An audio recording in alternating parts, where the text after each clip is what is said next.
భారత రాష్ట్రపతి చేతుల మీదుగా అవార్డు అందుకున్న బద్వేలు ప్రాంతానికి చెందిన రమణారెడ్డిని ఘనంగా సత్కరించారు. వైఎస్ఆర్ కడప జిల్లా బద్వేలు ప్రాంతానికి చెందిన రమణారెడ్డి సముద్ర తీర ప్రాంతంలో కోస్ట్ గార్డుగా విధులు నిర్వర్తిస్తూ సముద్రంలో వాతావరణ పరిస్థితులు అనుకూలించక దారి తప్పి పాకిస్తాన్ తీర ప్రాంతంలో భారత జాలర్లు ఇబ్బందులకు గురవుతున్న సమయంలో ధైర్యంగా వారిని రక్షించడమే కాకుండా పాకిస్తాన్ జాలర్లను కూడా అదుపులోకి తీసుకుని వారిని కస్టడీలోకి తీసుకున్నందుకు మరియు బాలభారత జాలర్లకు రక్షణగా నిలబడి వారిని రక్షించినందుకు ధైర్య సాహసాలు ప్రదర్శించినందుకు గాను మన ప్రభుత్వం వారి సేవలకు అవార్డు ప్రకటించింది.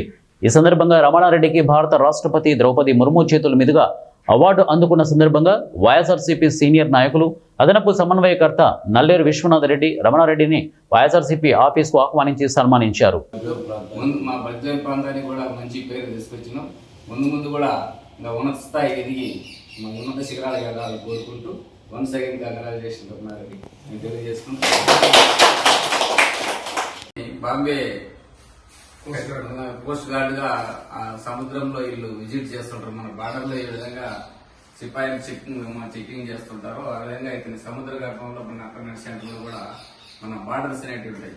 అక్కడ కోస్ట్ గార్డ్ డ్యూటీ చేసేవాళ్ళు. ఆ సందర్భంలో బెస్ట్ వాళ్ళు మన ఇండియా వాళ్ళను పాకిస్తాన్ వాళ్ళు అప్పగిస్తారనమాట. అప్పుడు వీళ్ళు తెలివిగా చాకచక్యంగా ఫైట్ చేయకుండా అనేసరి వీళ్ళు తెలివిగా అవతల వాళ్ళని కూడా పాకిస్తాన్ తీసుకొచ్చి బంధిస్తారు.